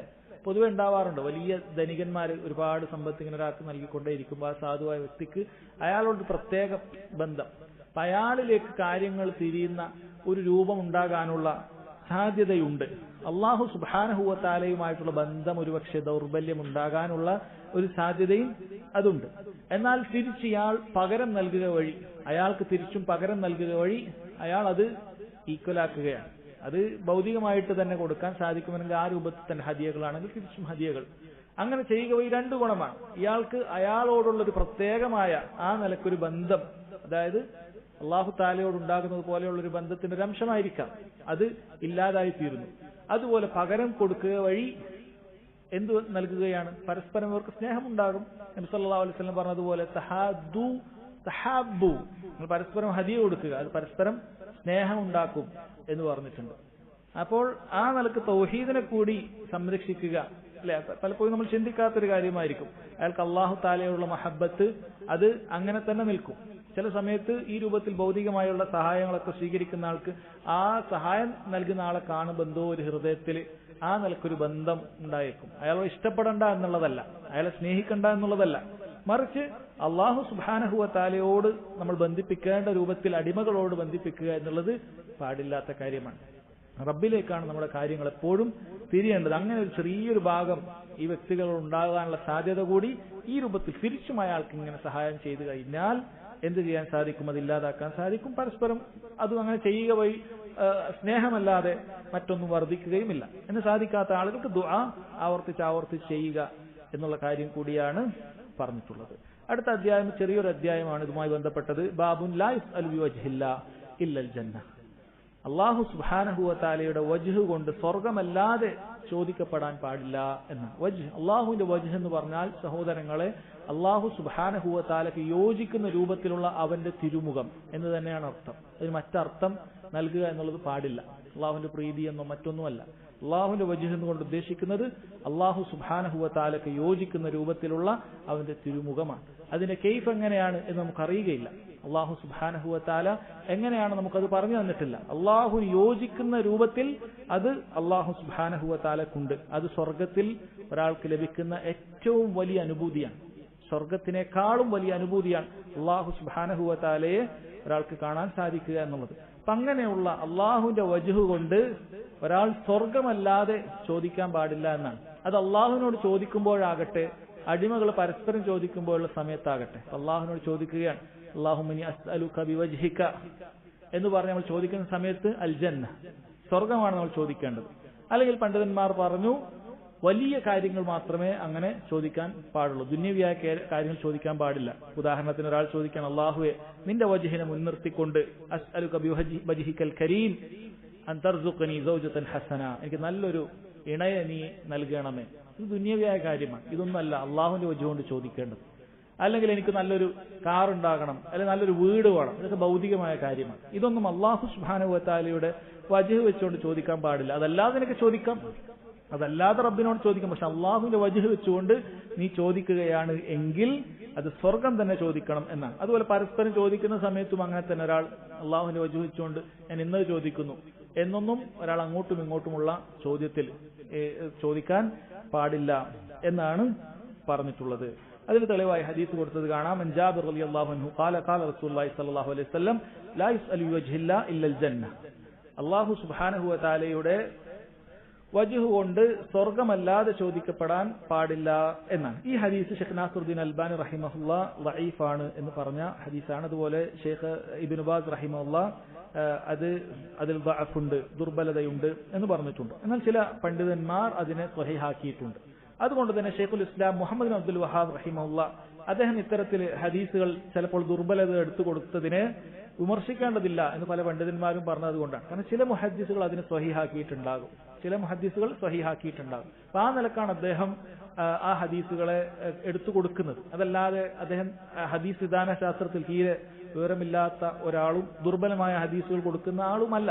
അദ്ദേഹം ചില മുഹദ്ദിസുകളെ അവലംബിച്ചുകൊണ്ട് അവർ അതിനെ സ്വഹീഹാക്കിയ, അതായത് ഇതിന്റെ നിവേദക പരമ്പരയിലുള്ള ചില വ്യക്തികളുമായി ബന്ധപ്പെട്ടിട്ടാണ് ചിലപ്പോൾ അത് സ്വഹീഹാണോ ദഈഫാണോ എന്നൊക്കെ അഭിപ്രായ വ്യത്യാസങ്ങൾ വരുന്നത്. അപ്പൊ ആ നിലക്കാണ് അദ്ദേഹം അത് എടുത്തു. ഇങ്ങനെയുള്ള പല ഹദീസുകളും കിതാബ് തൗഹീദിൽ കടന്നുപോയിട്ടുണ്ട്. അതായത് നമ്മൾ ദഈഫാണ് എന്ന് പറഞ്ഞ് പല ഹദീസുകളും കൊടുത്തിട്ടുണ്ട്. അത് ചിലർക്ക് മറ്റു ചില മുഹദ്ദിസുകൾ സ്വഹീഹാണ് എന്ന് പറയുന്ന കാര്യമാണ്. എന്നാൽ ഇതുമായി ബന്ധപ്പെട്ട് പണ്ഡിതന്മാർ ഇതിന്റെ ആശയം ശരിയാണ് എന്നുള്ളത് പറഞ്ഞതായി കാണാൻ സാധിക്കും. ആശയം ശരിയാണ്. ഷെയ്ഖ് ഇബ്നു ബാസ് റഹിമഹുള്ളയും അങ്ങനെയാണ് പറഞ്ഞിട്ടുള്ളത്. ലാകിൻ യൻജബിറു ബിർരിവായാത്തിൽ ഉഖ്റ, മറ്റ് റിവായത്തുകൾ മുഖേന ഇത് പരിഹരിക്കപ്പെടുന്നതാണ്. അതായത് ഈ ഹദീസിന്റെ അർത്ഥം അത് ശരി തന്നെയാണ് എന്ന് പറഞ്ഞിട്ടുണ്ട്. അപ്പൊ എന്താണ് സഹോദരങ്ങൾ, മനുഷ്യന്മാർ പൊതുവെ ചോദിക്കുമ്പോൾ അത് വലിയ ഉന്നതമായ കാര്യങ്ങൾ അവർ ചോദിക്കും, സാധാരണ കാര്യങ്ങളും ചോദിക്കും. അപ്പൊ ആ ഉന്നതമായ കാര്യത്തിൽപ്പെട്ടതാണ് ഒരാൾ ദീനുമായി ബന്ധപ്പെട്ട, ദീനിൽ ഉന്നത സ്ഥാനം ലഭിക്കുക, വലിയ ഇമാമത്ത് ലഭിക്കുക, അല്ലെങ്കിൽ അതുപോലെ തന്നെ വലിയ ഇൽമ് ലഭിക്കുക, അതുപോലെ സ്വർഗം നാം നേരത്തെ പറഞ്ഞതുപോലെ ഇങ്ങനെയുള്ള ഒരു കാര്യമാണ് എങ്കിൽ ഒരാൾക്ക് അള്ളാഹുവിന്റെ പേരിൽ ചോദിക്കാം, അള്ളാഹുവിന്റെ വജ്ഹ് കൊണ്ട് ചോദിക്കാം. കാരണം ഒരു ഹദീസിൽ വന്നിട്ടുണ്ട്, ഒരു വ്യക്തി നബി സല്ലല്ലാഹു അലൈഹി വസല്ലം ചോദിച്ചു, വഇന്നി അസ്അലുക ബിവജ്ഹില്ലാഹി അസ്സ വജൽ ബിമാ ബഅസക റബ്ബുക ഇലൈനാ, ഞാനിത് അള്ളാഹുവിന്റെ വജ്ഹിനെ മുൻനിർത്തിക്കൊണ്ട് താങ്കളോട് ചോദിക്കുകയാണ്, എന്തുകൊണ്ടാണ് താങ്കളെ അള്ളാഹു തആല നിയോഗിച്ചത്? അവിടുന്ന് പറഞ്ഞു, ഖാല ബിൽ ഇസ്ലാം, ഇസ്ലാം കൊണ്ടാണ് എന്നെ നിയോഗിച്ചത് എന്ന് നബി സല്ലല്ലാഹു അലൈഹി വസല്ലം പറഞ്ഞു. അപ്പോൾ വലിയൊരു കാര്യമാണ്, ഇസ്ലാമുമായി ബന്ധപ്പെട്ട, ദീനുമായി ബന്ധപ്പെട്ട കാര്യമാണ് അയാൾ ചോദിച്ചത്. അതുകൊണ്ട് തന്നെ നബി സല്ലല്ലാഹു അലൈഹി വസല്ലം അയാളോട് സ്വർഗമല്ലാതെ ചോദിക്കാൻ പാടില്ല എന്ന് പറഞ്ഞിട്ടില്ല, അയാൾ ചോദിച്ചതിനെ എതിർത്തിട്ടില്ല. എന്നാൽ അതല്ലാത്ത ദുനിയാവിലുള്ള മുഴുവൻ കാര്യങ്ങളും സഹോദരങ്ങളെ അത് അങ്ങനെ ചോദിക്കപ്പെടാൻ പാടില്ല. അള്ളാഹുവിന്റെ വജുഹ് വെച്ചുകൊണ്ട് അങ്ങനെ ചോദിക്കാൻ വളരെ ഈ പ്രയോഗം അള്ളാഹുവിന്റെ വജുഹിനെ മുൻനിർത്തിക്കൊണ്ട് ഞാനിതാ ഇന്ന് ദുനിയാവിൽ എന്തെങ്കിലുമൊക്കെ ഒരു നേട്ടം അത് ചോദിക്കാൻ പാടില്ല എന്നതാണ് പറയുന്നത്. പ്രത്യേകം മനസ്സിലാക്കണം. അത് അള്ളാഹുവിനോട് അങ്ങനെയുള്ള കാര്യങ്ങൾ ചോദിക്കാൻ പാടില്ല എന്നല്ല പറഞ്ഞത്. അള്ളാഹുവിന്റെ വജുഹ് ഉദ്ദേശിച്ചുകൊണ്ട് വജുഹ് വെച്ചുകൊണ്ട് അല്ലാഹുമ്മ ഇന്നി അസ്അലുക ബിവജ്ഹിക എന്ന് പറഞ്ഞുകൊണ്ട് ചോദിക്കുന്ന കാര്യമാണ് പറയുന്നത് എന്ന് പ്രത്യേകം മനസ്സിലാക്കുക. അല്ലാഹു സുബ്ഹാനഹു വ തആലയുടെ വജ്ഹ് ഉണ്ട് എന്നുള്ളത് സ്ഥിരപ്പെടുന്നത് ഈ ഹദീസിൽ സ്ഥിരപ്പെടുന്നുണ്ട്. ധാരാളം ആയത്തുകളിലും ഹദീസുകളിലൊക്കെ സ്ഥിരപ്പെട്ടത് നമ്മൾ മനസ്സിലാക്കുകയും ചെയ്തിട്ടുണ്ട്. ഇൻഷാ അല്ലാഹ് ബാക്കി അധ്യായങ്ങൾ അടുത്ത ക്ലാസ്സിൽ മനസ്സിലാക്കാം. അല്ലാഹു സുബ്ഹാനഹു വ തആല കാര്യങ്ങൾ ശരിക്ക് മനസ്സിലാക്കാനും ഗ്രഹിക്കാനും അതനുസരിച്ച് ജീവിതത്തിൽ പ്രാവർത്തികമാക്കാനും തൗഫീഖ് ചെയ്യുമാറാകട്ടെ. وهذا والله تعالى أعلم وصلى الله على نبينا محمد وعلى آله وصحبه وسلم. سبحانك اللهم وبحمدك أشهد أن لا إله إلا أنت أستغفرك وأتوب إليك.